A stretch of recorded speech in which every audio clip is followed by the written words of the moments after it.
Tonight, we get 2 for 1 with the creative duo Lindsay Starr and Daedelus Hoffman of Cattywampus Press, Dirty Dark Place, and BUXTOOF fame. They co-founded each of these ambitious and thoughtful endeavors, and they will fill us in on each of them tonight in the presentation. But briefly, I'll just tell you, Cattywampus Press is a project-based independent publisher that focuses on art and artists from the American South, which I think is an interesting element. Dirty Dark Place is a nomadic curatorial endeavor, and BUXTOOF is a project-based artist collective dedicated to disrupting the traditional structures and strictures of exhibiting contemporary art. As a communication designer and educator specializing in book design and project management, Lindsay is the creative director of Cattywampus Press and Dirty Dark Place, and an assistant professor for the School of Art and Design at Texas State University. Her design work has been recognized by Print Magazine's Regional Design Annual, AIGA 50 Book, 50 Covers, the AAUP Book, Jacket, and Journal Show, the New York Book Show, and the Texas Institute of Letters. Daedelus, an artist and whatever else the job calls for, it seems, is the editorial director of Cattywampus Press and curatorial director of Dirty Dark Place. His work has been featured in numerous art publications, including Glass Tire, Art Forum, Arts International, the New York Times, Destroyer Journal, the Creators Project, and Art in America. His work resides in the permanent collections of Wright State Museum of Art, Museum of Fine Art Tallahassee, and Santa Fe College Center for Contemporary Art. And they both have a project under BUXTOOF at Sweet Pez Sculpture Park that I think you're going to get to learn more about tonight and have opportunities to see if you weren't there for the opening. Together, they find a way to experience, research, and make, sending back dispatches in the form of publications, art, film, and experiences, noting, quote, "We practice on the fringes where it's DIY or die," end quote. Tonight, along with special guests, Lindsay and Daedelus bring us dispatches from the Fringe of Experience. So if you would, please join me in welcoming Lindsay Starr, Daedelus Hoffman, and guests.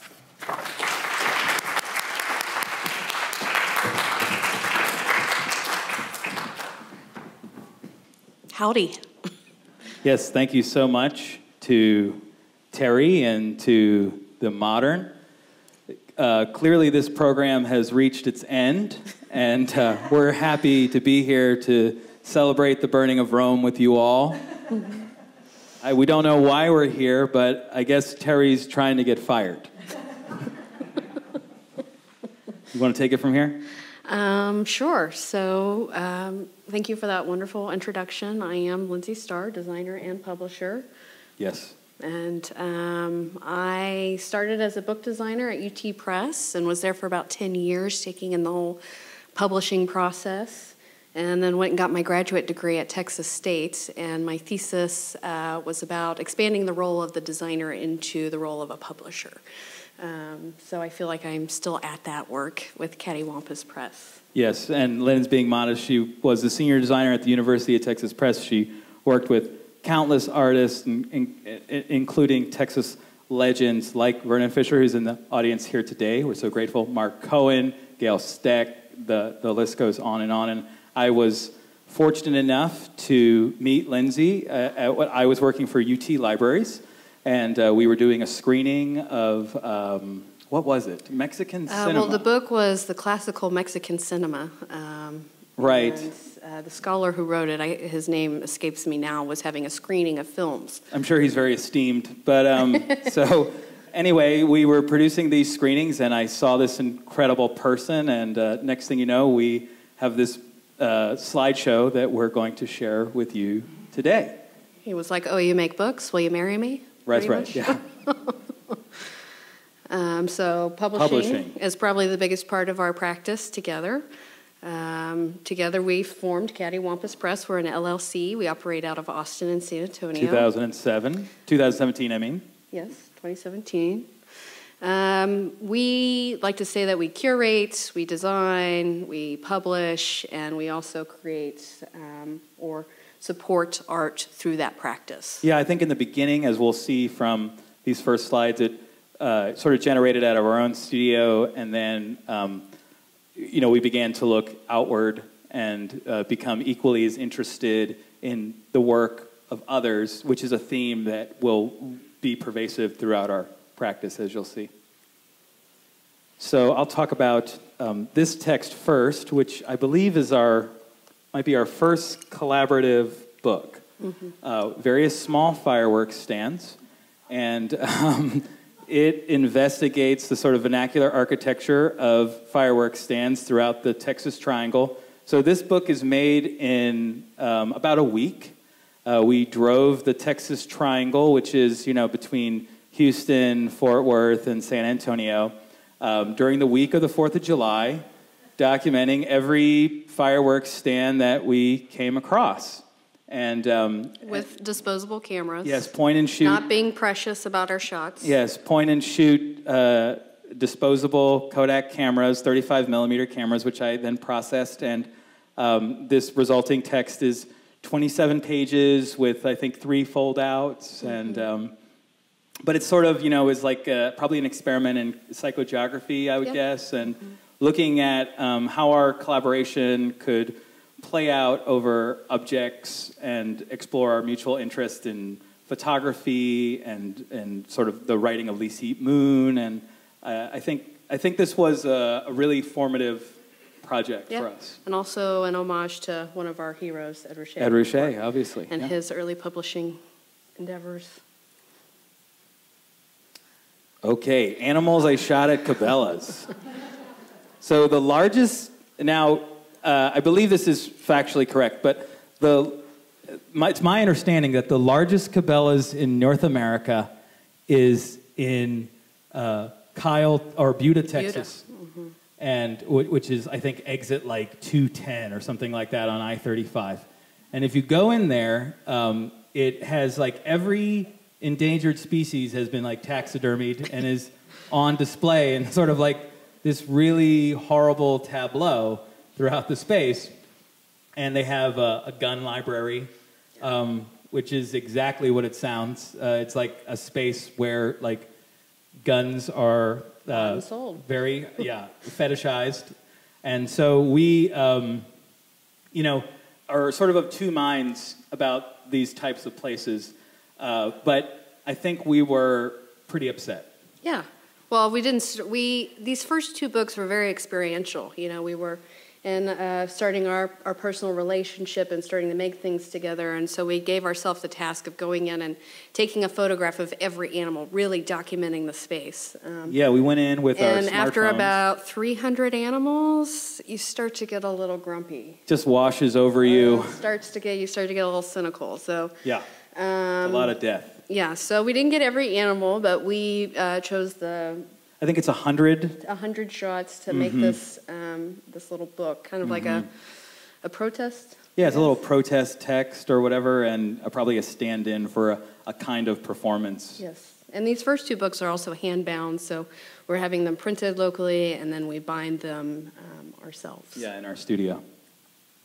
Okay, this is a silly book here. This is just silly. Right, Southern Gothic, and so we're sort of starting to get into our interest in vernacular culture, more and more interest in vernacular culture, and exploring this intersection, I guess, between, or the standard paradigm is sort of like high and low, right? But I kind of think of it more as inside and outside, probably. And so this book looks to harness those elements. So, you know, there's specific typefaces, for example, that signal things within underground culture.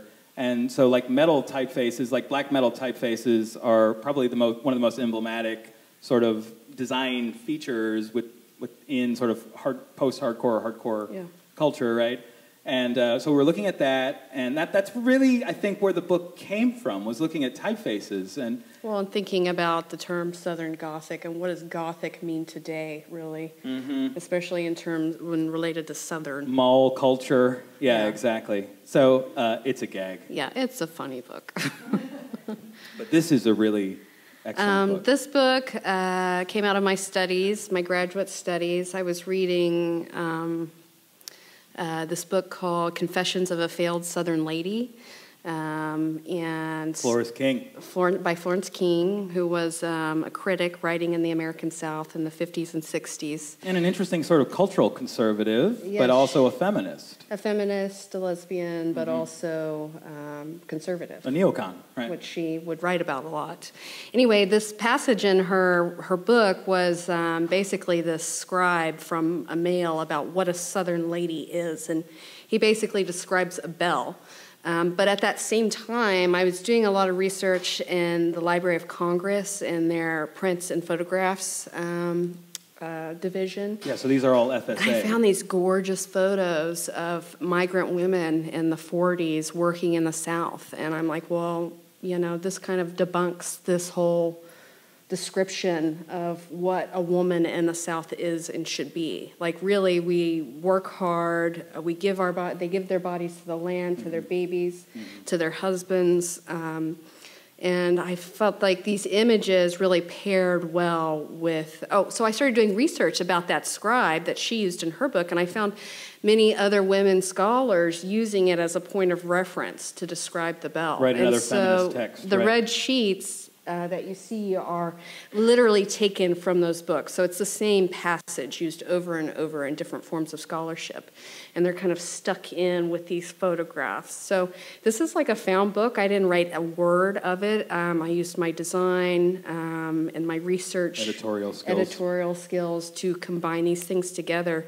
And I noticed in a lot of the photographs, these women are wearing patterned feed sack material. And that led me down the path of researching feed sacks and how the feed companies would start to pattern them because they noticed that women were making clothing out of them. And so you needed 2 feed sacks of the same material to make one dress. So I started collecting feed sack material, and every cover, this edition was about, I think, 50 copies. That's right. Every book had a different feed sack material, and we screen printed the title on the cover. And so all the women are wearing feed sack dresses. Yes, so it's a very tactile experience and kind of meta, you know, through materials. Okay, this is a record that we made that is called Enchanted Rock. So Enchanted Rock is a state park outside of Austin, and it's sort of storied, and what we did is we went there with this laser-cut clear acrylic, and I made these things that I call audio rubbings. So, scratching records in the wild. Well, and you know, Enchanted Rock has all these myths about being able to hear spirits, I believe. Exactly. In the caves, the wind whipping around, and so Native Americans from the area thought that it was mystical sounds of their gods and such. Yeah, the Tananqua, I'm probably saying that wrong, people who inhabited this area in the 16th century told stories of unexplained sounds coming from the rocks. And they described the sounds as moans, and later the Spanish and Anglo-Texans would attempt to explain this phenomena through science, and it's still unexplained.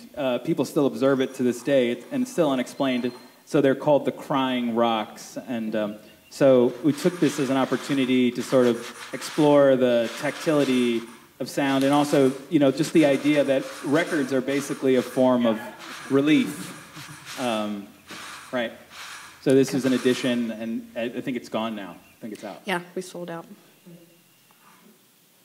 You get it. Okay. Okay, last words. We're going to bring it down. Yes. So we shouldn't laugh. Last words is a text that documents the last words of every inmate that's been put to death in the state of Texas since 1982. And it's an ongoing text, so every decade, a new volume is released that records the names and statements of every person that has been executed by the state of Texas. Yeah, a lot of our work involves activating archives. And so because, I'm not sure why, but it's legislated. The state of Texas, the Texas Criminal Department of Justice, has to record and make available every statement. Yeah, but they hide it. It's on this really difficult to find database. It's buried.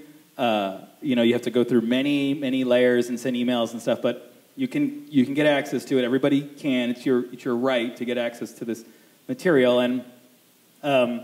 And they've started to do some nefarious activities where they used to provide both an audio transcript and a written transcript, and now they're moving away from allowing the incarcerated individual to write their last words. So their last words are just purely taken from the audio transcript, which is problematic because that's an imperfect record, obviously, and there's opportunity for sort of misunderstanding and mistake, and just giving somebody their last rites, as it were. So as a part of this text, there's all this infographic information. Yes, to put it in context, just how bad Texas is. Well, it shows distribution over geography, right? It shows education levels, exonerations, DNA exonerations, and obviously the picture that emerges is, who we execute, which, are men of color with a high school or below education level from, low SEC, lower socioeconomic status households. So the real question, and I won't get too much into death penalty advocacy. We worked with the... We could talk an hour about this project. We worked with the Center or the Coalition to Abolish the Death Penalty in Texas for this publication, and I won't get too much into all that, but what I will say, just because this book is very important to us, is that you cannot ask yourself if a crime should be punishable by death. Because we might come to conclusions that the answer to that is yes. There might be crimes that we think are so morally reprehensible that the only penalty for that is death.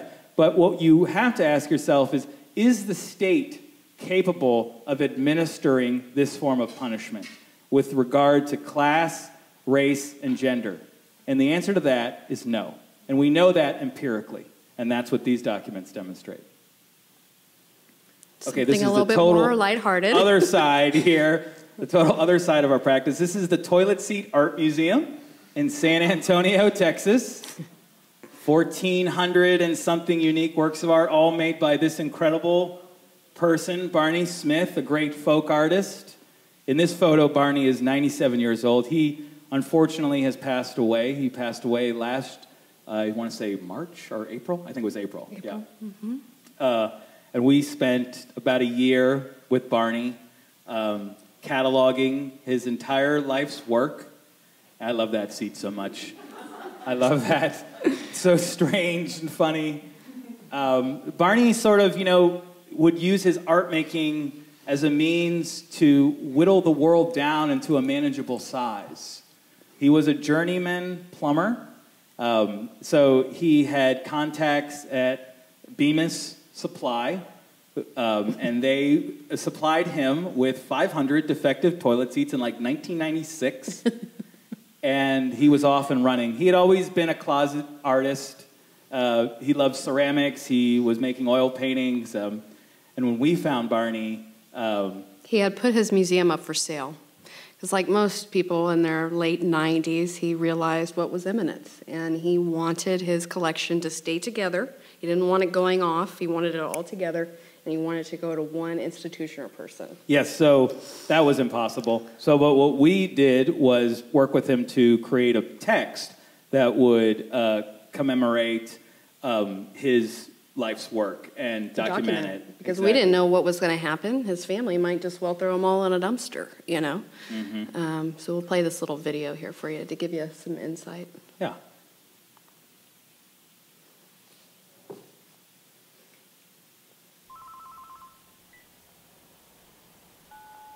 Hello?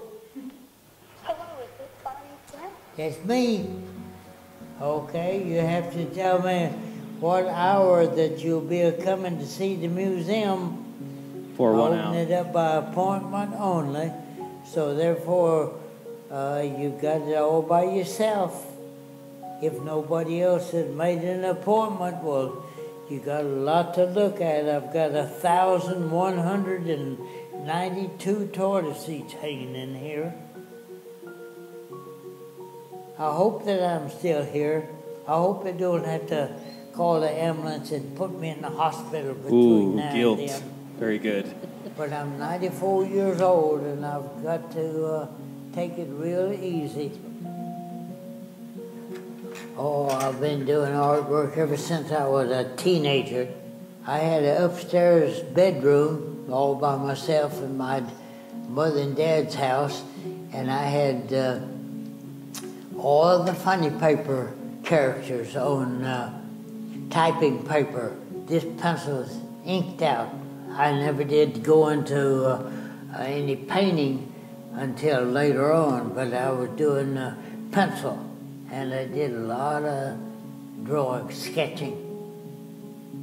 Okay, we'll pause that, but and you can watch the full video. Our Kickstarter page, we had to... On our archived Kickstarter page. Yes. We wanted this book to be... There were so many people that came to Barney's Museum from around the world who wanted this book, so we wanted it to print a lot, and we wanted it to be accessible.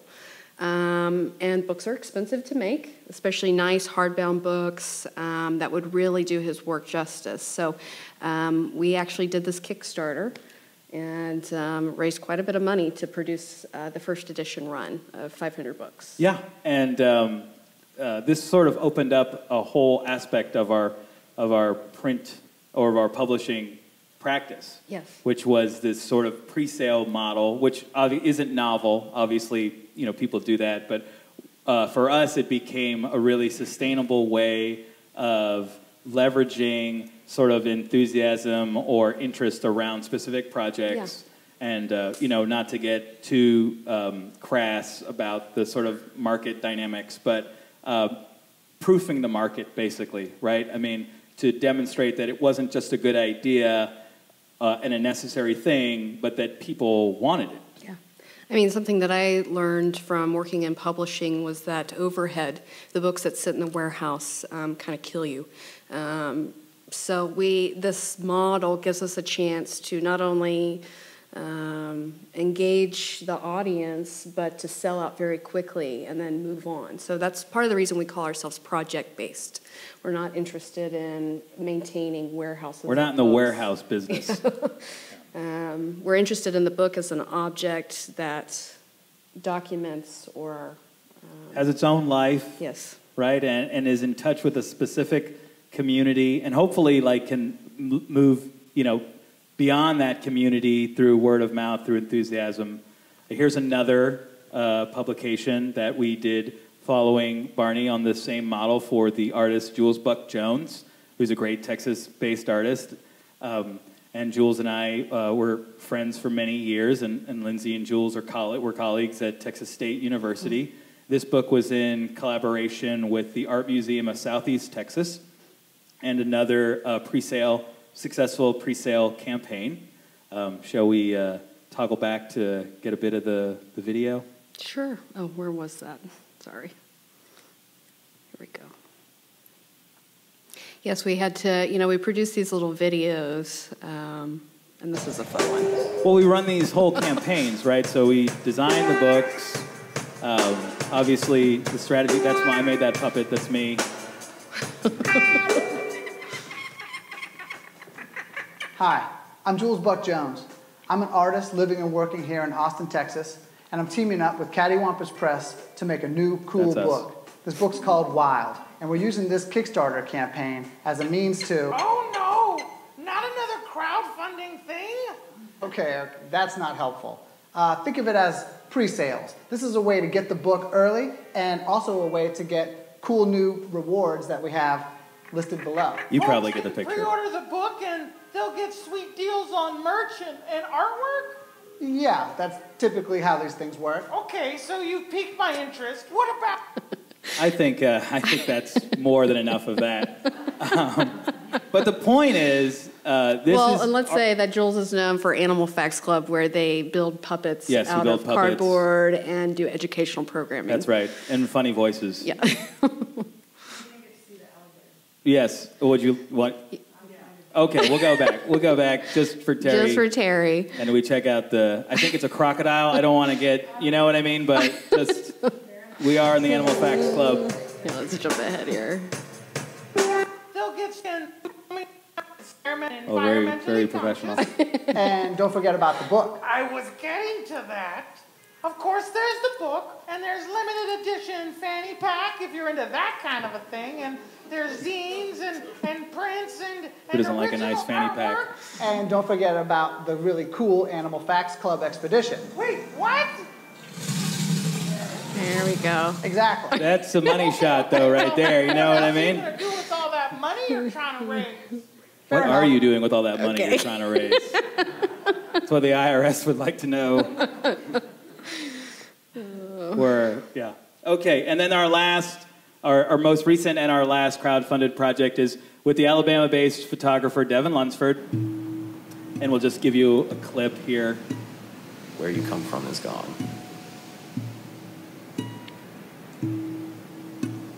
Where you thought you were going to was never there. And where you are is no good unless you can get away from it. Where is there a place for you to be? No place. Nothing outside of you can give you any place. Okay. Heavy. So this is important, though, because I think it demonstrates our model, and also that, you know, we can produce, or we have so far at least been able to produce commercially viable projects that aren't compromises with what our specific objectives are in terms of this press. For sure. So here's some nice clips. And then this book is not a crowdfunded book. This is a very limited edition artist book with Julie Speed. The Marfa-based artist, Julie Speed. And it is an edition of 10. Sorry. That's okay. Clicking the wrong thing.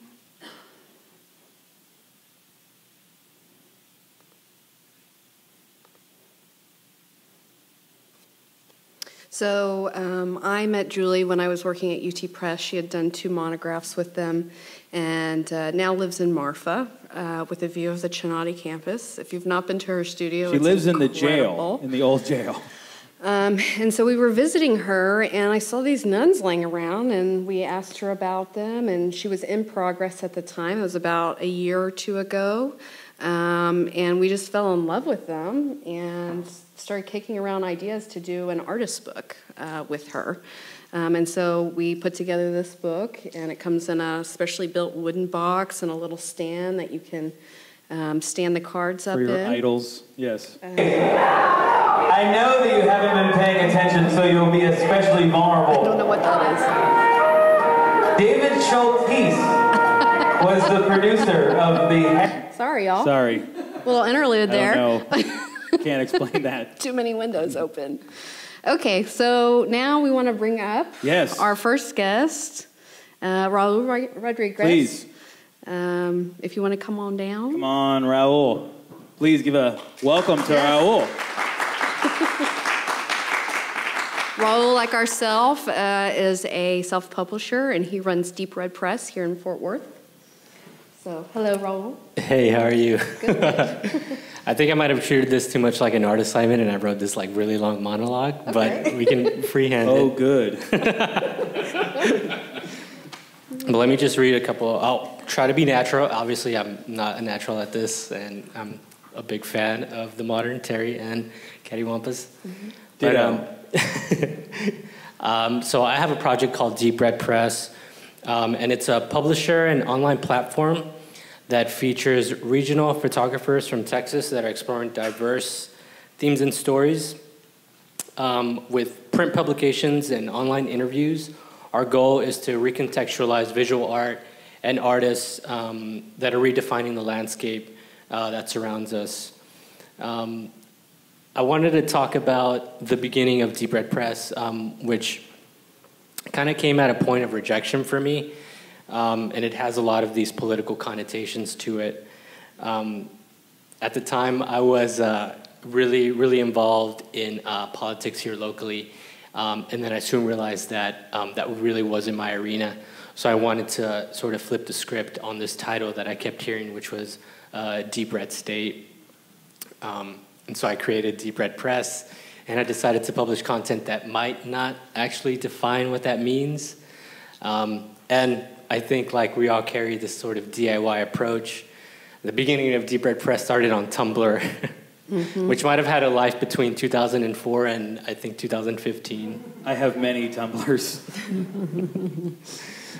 This is what Deep Red Press looks like now. So I think over the course of like 4 years, I've really developed the site and sort of created a true platform where I can have these conversations with photographers across Texas. It's a photographic platform because that's like my focus. So a lot of the things that you're gonna see are like these true, what I consider to be true, you know, Texas perspectives and images that are formed here and formulated here. On top of the online platform, obviously we publish books as well. And here, let me go to that page.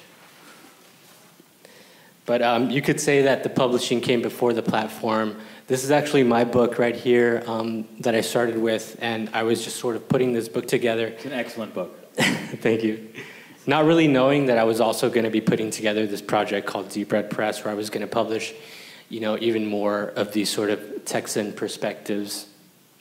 And I think beyond that, I've always sort of had this curatorial approach offhand too, and that has sort of bled into my other projects. So with Deep Red Press, we've decided to sort of come off the internet and be this physical form. So the last book that I published, La Pulga, and this is the artist right here, Arlene Mejorado. We had a pop-up exhibition for her in Austin, Texas, where we just sort of, like I said, came off the internet. A lot of the things that we do are internet-based interviews, sort of reading material, and we sort of decided to bring it off and bring it into physical form and you know, within the state. And I wanted to show this because this is one of the first emails that I got back whenever I was starting Deep Red Press and reaching out to people to be a part of it. You can see that it's not a very kind letter. It's cold. Yeah, we thought he was writing it to us. Yeah, I was worried. I was worried. I'm sorry. No, I think I just wanted to show the sort of perspective of somebody who might want to start something with little to no resources, and knowing the sort of the challenges that are going to come about when it comes to telling people what you're doing. And I think it's very much a DIY or die kind of mentality, where you have to get past things like this and, you know, maybe create that tantalizing following. Yes. That was excellent. Thank you so much, Raul. Thank you, Raul. Fellow traveler. Please. That's right. You can come back up for questions. It feels after. unnatural, but through the magic of video editing, it will be seamless. Shall we talk about programming? Yes, so a second part of our practice is making shit happen. Yes. Dirty Dark Place is what it's called. For the first incarnation of Dirty Dark Place was in the Kyle Flea Market, which is in Kyle, Texas, exit 213 along the I-35 corridor. And this is a little time lapse of what it's like to wander through the Kyle Flea Market into our space. Deep into the bowels of the flea market. The feral sort of stalls of the Kyle Flea Market. This is our space. We built it out. I went in there and met the guy who runs the place. His name was Wild Bill. And we paid like, I think I want to say our rent was like $150 a month, which is probably like 3 times more than what everyone else was paying in there. But I was happy to do it. And we We went in about a year prior to our program. Our program, I think, was in 2018. Is that right? Yeah. We went in 2017, and we rewired the place. It was all like spliced extension cords and this kind of stuff, and we rewired the place. We built ramps. We made it hospitable. We added air conditioning, and sort of did all that culture work. 20 minutes. And then in 2018, we started a program called the Backdoor Biennial. We were sort of disappointed with the Texas Biennial. I don't want to throw too much shade up here right now, but we were dissatisfied with the sort of state of the Texas Biennial, and we wanted to do a sort of version of it that we thought would be more interesting. So that was Sean Ripple's project that looks specifically at the Fine Arts Library at the University of Texas at Austin. It has been a sort of basically decommissioned as a library, and all the books have gone off to deep storage, to remote storage, which is a joint storage facility between University of Texas system and Texas A&M system, and it's somewhere on the outskirts of Houston. It's like a set of warehouses. And so what we did was there are 35 texts that we requested from deep storage, and they were available in the space as a sort of reading room. The door appeared to be locked, but if you went up to it, you would realize the lock had been cut, and you could go into the space and sort through the books. And then Ripple had these same 35 books, one for each year that the library had been open, in his personal collection. And he acted as a sort of renegade librarian, trolling the floors of the Fine Arts Library with a book cart that we had made, and having these texts available, and also doing a set of performances in the library, activating the stacks and interacting with the texts that had remained while they were sorting out the transition. And then it culminated in a performance which you just saw a bit of. Shall we look at the next? Yeah. This is Christy Blizzard. This was in partnership with Fusebox Festival. We had Christy there in April, and we probably triggered a lot of people with this. Well, we know we did. It was very loud and strange and exciting, and it was a great project. And most of it was actually done outside in the parking lot of the flea market using Christie's sort of, I don't know what it is, like a Honda Civic. She has a car that she created for her residency at Art Pace, and she put flyaway doors on it and painted it candy rainbow. DeLorean doors. Yeah, and so they, and Fusebox was incredible, and they would bust people out. And so that's what this guy, he's blissed out right now in the sort of cosmic rays of Christy Blizzard. You all probably know this gentleman and one of our great collaborators, Ryder Richards. And Ryder is foolish enough to return my calls. So he was a no-brainer for the Backdoor Biennial. And in this project, Cyclone Baffle, we built a sort of room-size shop vac. And one of my favorite things about this space was that people really didn't understand what we were doing, right? And they thought we were literally selling shop vacs. Yeah, they thought that was for sale, and they really wanted to buy it, which was incredible. This is Brad Tucker, another one who there was sort of no context for at the flea market, and his exhibition was called Sunroofing. Daniela Cavazos Madrigal. Anthony Runblade. Buster Graybill.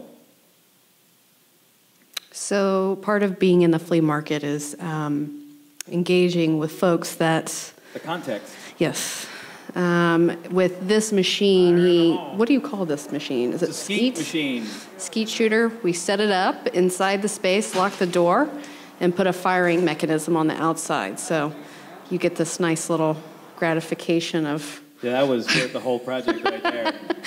Slamming, and then the end result, the wall kind of got tore apart.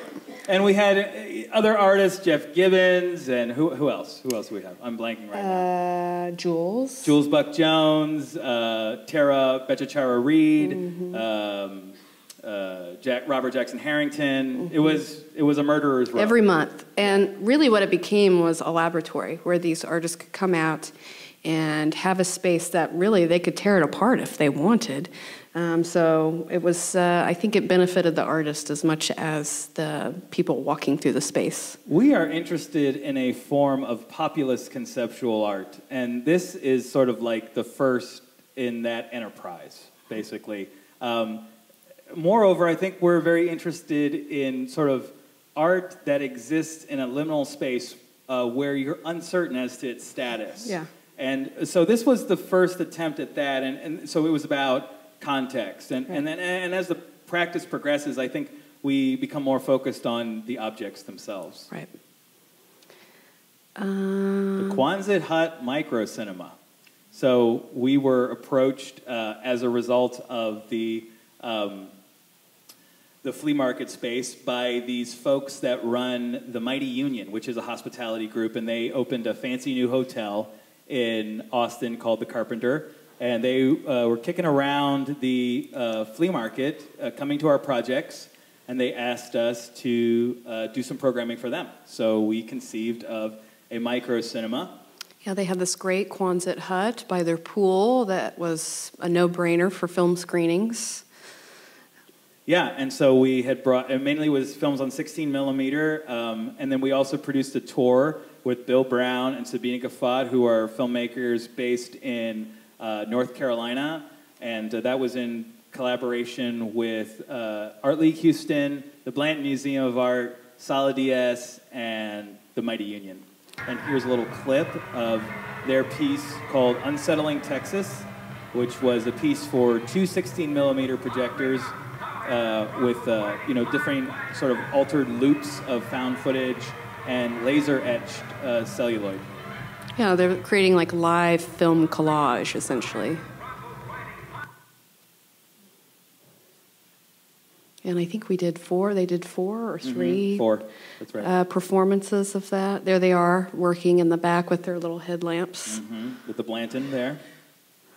And that's Bill Daniel, obviously everybody knows Bill Daniel, great, road dog and sort of legend of the Texas underground film scene.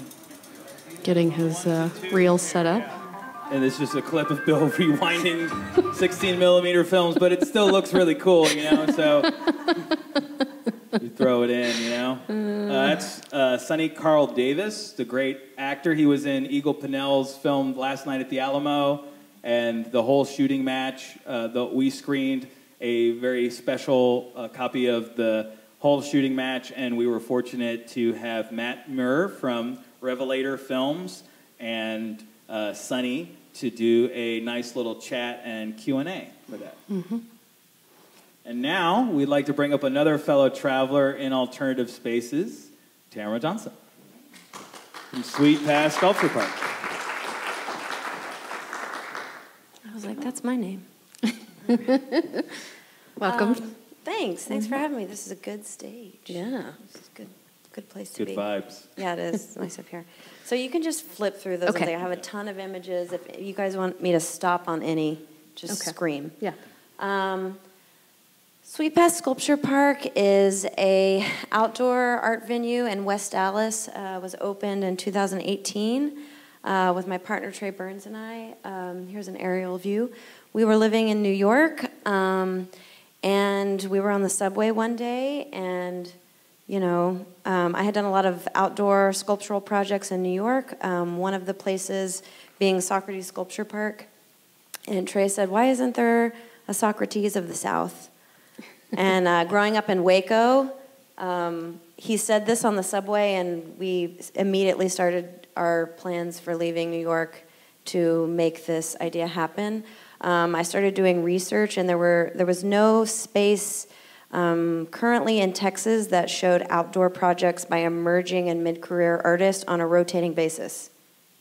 So I was like, this is what we're doing now. Mm-hmm. So we packed up all of our stuff. We're moving down to Texas, and I got a teaching job at SMU, so we landed in Dallas. And I said, Trey, Dallas And he said, I'll read the Wikipedia page. I guess that's fine. I lived in Austin. I grew up in Waco, so Dallas was like a whole new space for me. So we were able to get a lease on this empty, kind of abandoned lot, very near downtown, kind of right in this zone of West Dallas where the condos are, you know, slowly approaching down Singleton Avenue. You know, it's been a landfill, it's been a parking lot. It used to be someone's home was there. So it has a very interesting terrain. We just gave it a mow and put on our first show in October of 2018 in about 25 days to coincide with the Art Walk West. So Lindsay and Daedelus reached out to us. You know, Daedelus wrote about a 19-page email to me. That sounds and right. I said, maybe we can get on a phone call.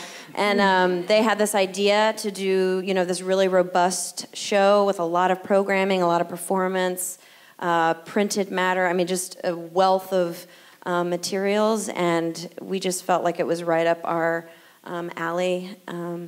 And, you know, want to support this kind of work, these kinds of artists in Texas and beyond.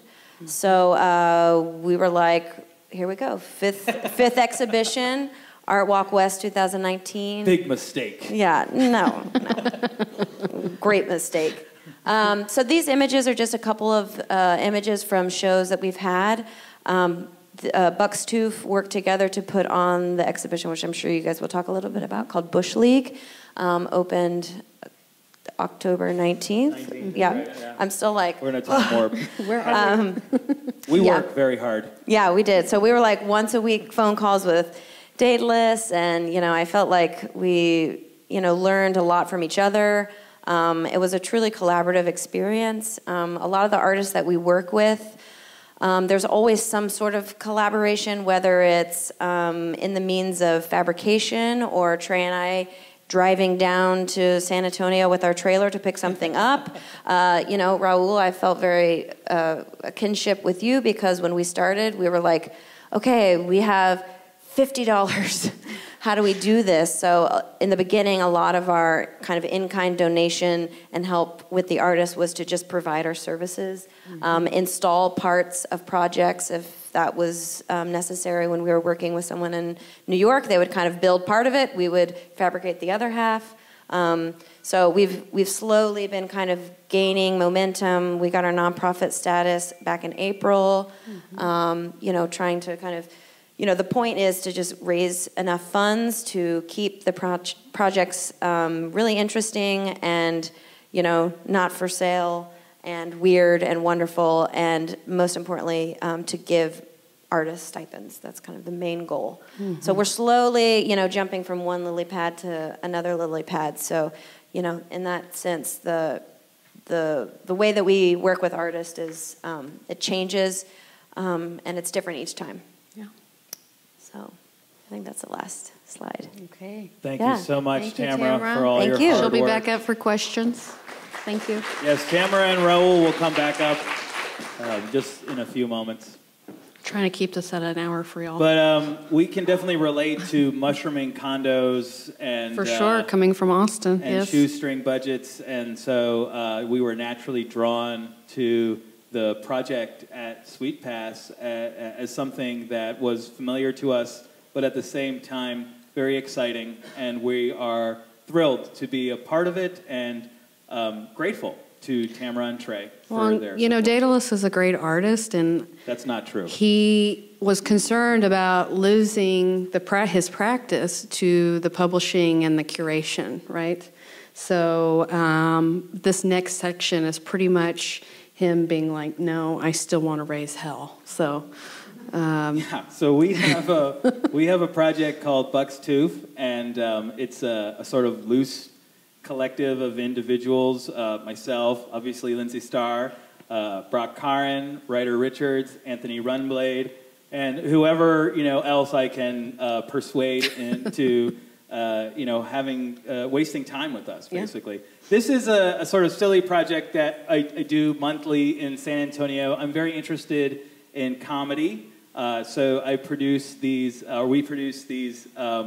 it's a performance series that I do in the context of a honky-tonk in San Antonio, and it's a sort of multimedia affair that uses puppets and sound and video, and there's set design and karaoke, and it's a cluster of ridiculousness and fun. But really the sort of the thrust of the project is, once again, that sort of interest in a kind of a populist conceptual art, right? And looking to find the context for that, find the subject matter for that, and find the sort of form, the formalist aspect of it, like how can these ideas be delivered in a way that appears as entertainment but has the objectives of sort of my art practice. And so that brought us to Tamara and Trey, and this is currently on view at the Sweet Pez Sculpture Park. It's called Bush League. It's the 150th anniversary of the World Series this year. It's 150 years of baseball. And so what we did was we tore up all their grass and built a diamond, and everything's made, like the gravel is all porcelain, that's handmade ceramics. This is a performance utilizing little leaguers and their dads called Good Game, where they run a circuit of sort of sportsmanship along the bases, and that's all you get. We just opened this show like 2 weeks ago, so there's, we're still trying to make sense of all the objects and images, but and we have to give credit to this, our slogan, yes, to the lovely Terry Thornton, yes, who we were explaining this project to, and she had that great quote. Yes, baseball we're like, is that boring, needs to be on a T-shirt. but so is art. This is a performance from Anthony Runblade. It's called the Worm Burner performance. Anthony is using a bat to dig up the turf of the diamond. A worm burner is a kind of baseline hit that disturbs the turf as it goes, and in the real classic cases, like the ball will be lodged into it. So if you go now to the site, you'll see that there's these sort of, it looks like the tracks of some kind of great beast have gone through there, and these scrape marks, and the balls are sort of lodged into it. And that's what we've done here. These are Jackie Robinson's FBI files. There are actually 16 pages from Jackie Robinson's FBI files that speak specifically about his time here in Texas. So you can sort of get a glimpse into the movement through the lens of arguably the most transformative baseball player of the 20th century. And you'll see figures that you can locate within the movement's history here, like Barbara Jordan, for example. This is a 8-foot tall, 200-something pound sunflower seed that is crushing an umpire. Some bleachers there, overturned graffiti bleachers. That's our mascot, incredible soul who... Matthew, what was his name? Maher. Mm-hmm. Graduate student at SMU. That's a shrine to the left-handed batter there. And... in the distance is our dugout, which is a little dugout house. This is a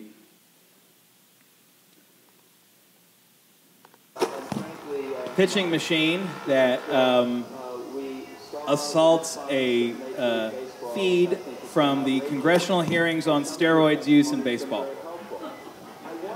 And self-triggered, or you can put the baseballs in. There are 30 balls. It's participatory. Yeah, you get it. You get jokes. We gave out haircuts. Tamara has many talents. Tamara cut everybody's hair. Wild Thing haircuts, they were free. I think, how many we do? 5? 6. 6, that's right. That's pretty good. That's half a dozen. 2 ladies. You know? 2 ladies. That's almost a team, So we're doing good. 2 ladies, very important, very good. We did baseball tarot card readings. So we had these sets of baseball tarot cards. Sally Ride, of course. I play the harmonica. We had many structures. That's a concrete beer can that Tamara made. Tamara was in the show, of course. We look at everything as a collaboration. This is a bit of performance that we did to close out the show. We have a series of performances that will run the length of the exhibition called the Dugout Series, and this is Dugout 1. They are responding to Terry Allen's text, Dugout, his seminal text, which is, no, you go to the next. Oh, never mind. I'm sorry. I was wrong. I'm just playing them all. Don't listen to me. And Terry Allen's text, Dugout, is buried underneath the pitching mound on the site. And each performer will exhume the text to signal. Lay my body down on the borderlines. So when you go to the exhibition, it sort of looks like a playhouse or something. It's kind of like a fantasy of baseball. And then we try to keep me buried in a rotation. Sorry. Activate that. It's me. It's my fault. We activate that space through performance. And there'll be another set of performances on November 9th. We'll have Andy Don Emmons, the great Andy Don Emmons. We will have Brandon Kennedy and the Texas Playboys Baseball Club. So please come to Sweet Pass Sculpture Park on November 9th and join us for another day of performance exploring the sort of many myths that baseball contains about America. What are the times of the performance? Well, we'll probably start around 1. The park will open at 11, and we'll probably start around 1. And I believe the Playboys will go on at 4. And so I think we're doing Andy at 1, and then I think we'll do Brandon at about 2:30, and then we'll do the Playboys about 4 or so. But it'll all be on the various social media, so please. And we'll have refreshments, so come and spend the day. And publications, we're releasing a new zine called The Umpire is Blind that looks at the history of the Negro Leagues in Texas, and is a sort of incomplete history of the Negro Leagues in Texas. And we will also be doing some screenings in the evening. If the weather permitting, we'll screen the documentary No No, and we will screen another film called Double Play, which looks at the relationship between Richard Linklater and the experimental filmmaker James Benning and their love of baseball. Yeah. Thank you so much. Yes, thank you. And please, let's bring up Raul and Tamara. Yes. And Terry, we did that in 1 hour. I would like to note, we did that in 1 hour. You all were here. You saw it. Yeah, we would love to take questions if anyone has any. Okay, very good. Okay, I got a question to throw at the four of you. So Michelangelo wanted to be known for the perfect human being, the pie, perfect human. Andy Warhol wanted to be known to discover art, common objects. What do you want to be remembered for? Oh, that's such a good question. Tamara. Save it for an hour.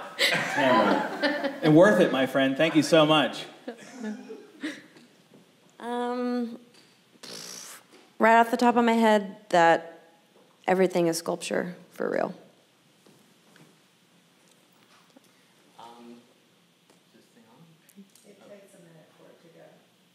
Okay. I think I would just like to be remembered as a really, really good Texas artist. Yeah. And along the same lines of Tamara, my books, the books that we make. I want to be remembered for the relationships that we've had. I tell this to young artists all the time. If you want people to care about what you do, you have to care about what other people do. And so I hope that when I am gone, people will remember me as a friend.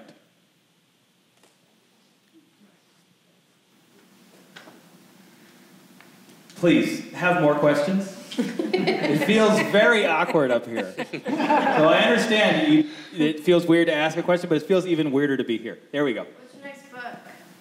Oh, that's a good one. Oh, well, maybe Raul. Yeah. Yeah, I definitely have some ideas. I think, so far I have a little bit of OCD, especially when I'm talking about Deep Red, because I'm from Fort Worth, so the first book was from Fort Worth. The next book was made somewhere in North Texas, and then the La Pulga book was made in San Antonio. So I like to, sort of vary the regions. All I know is that the next book will be an artist from probably Houston, Texas, because that's where I've visited the most lately and made a lot of connections and have seen a lot of great work come out of. So yeah, somewhere from Houston for Deep Red. Very good, very good. Our next books, let's see. So we have an almanac coming out with a restaurant group in Austin called The Odd Duck. And it's a fun new take or spin on an old farmer's almanac. It's an annual that will come out. It's like a magazine, and it's called The Odd Duck Almanac. We are producing a podcast with Garrett T. Capps that looks at the history of cowpunk, which is called Trouble Country. We are working on a monograph with Camp. Camp Bosworth. Camp Bosworth in Marfa. We're in very early talks with Vincent Valdez. Yes, we're working on a project with Vincent Valdez. Daniel Johnston. Yes. We're working on with the late Daniel Johnston. We are doing a publication and working on some archive work with his estate. Yeah. What about you? Oh, books. Or Exhibitions, whatever's coming up. What kind of book do I want to make? Now Let's I know make a people book, who can make them. Already in the works. Coming up, like I said, I just started teaching at SMU and thought it'd be a great idea to do this like little side project, which was a sculpture park. So both those things have been taking up a lot of my time right now. But I'm working a lot with kind of turning Southern foods inside out as sculptural as I can. So a lot of okra penetrating deviled eggs. Very good. At the moment. It's very good. Very good. Kind of, using some facilities at SMU to get back into casting bronze. I've recently cast a grilled cheese sandwich. Nachos. And, some nachos. I had nachos at the park in concrete. So kind of thinking about the female body back in Texas, and then turning foods, kind of giving them a strange and bodily kind of some guts there. You always forget the ones you love. And so I forgot to mention that, of course, we are working on a text with Ryder Richards that is called, or tentatively titled, The Will to DIY. And that's all I can really say about that for now. But I will say that it is dark and sinister and full of humor. And wordy. Yes, and very, very wordy. Terry. First of all, I want to point out that Raul was one of the first modern Billings artists that the Modern did, where we had billboards. So I think images that were probably in that first book, one of those images perhaps, was that the image that was the billboard? No. The billboard was like a community of lucha libre events, and the book was about boxing, the premier boxing club. Right. But very similar. I guess I carry the same style. It was a great image, and it was on Jacksboro Highway for a long time. And then I wanted to ask the two of you about the role that research plays in your practice. Well, very big for me, especially as a book designer, coming up in publishing, and especially academic publishing for a university press, where they might hand me a book one day about politics in 16th century France or something, and I have to, in about 3 weeks, really dive in and figure out what it is, right, in order to design a cover or typeset the book for them. And so I actually fell in love with that process of researching my design choices, basically, and making design choices based on research. So it's a huge part of what I do, for sure.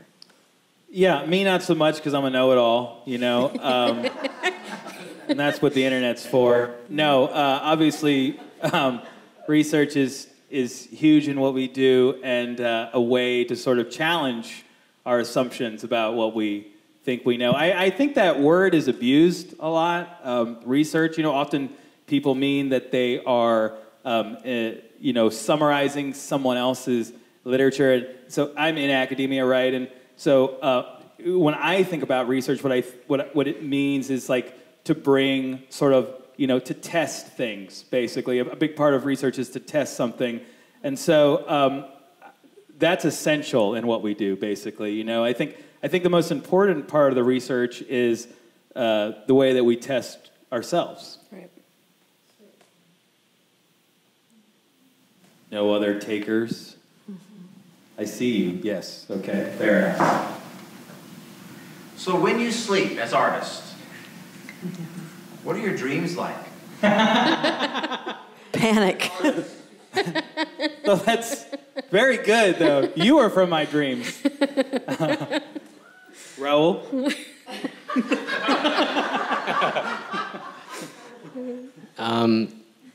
I don't know. I guess they're not very much like reality.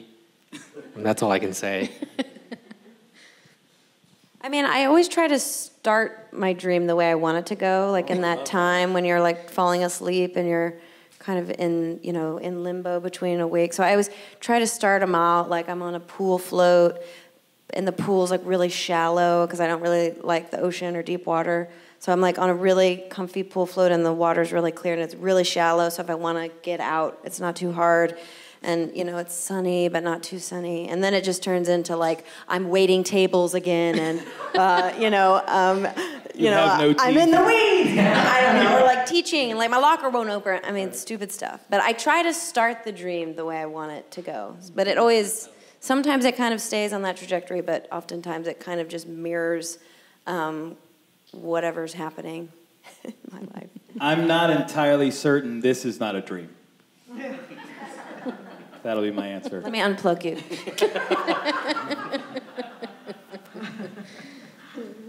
Is that it? I think that's a great night. Yeah. Yes. Thank you so much. Thank you so much. Thank you, guys. Thank you, Lindsay and Daedelus. And Terry. Get out of here. And nice to meet you, Ron. Yes, thank you. Fellowship in the Underground. You can do it too. Please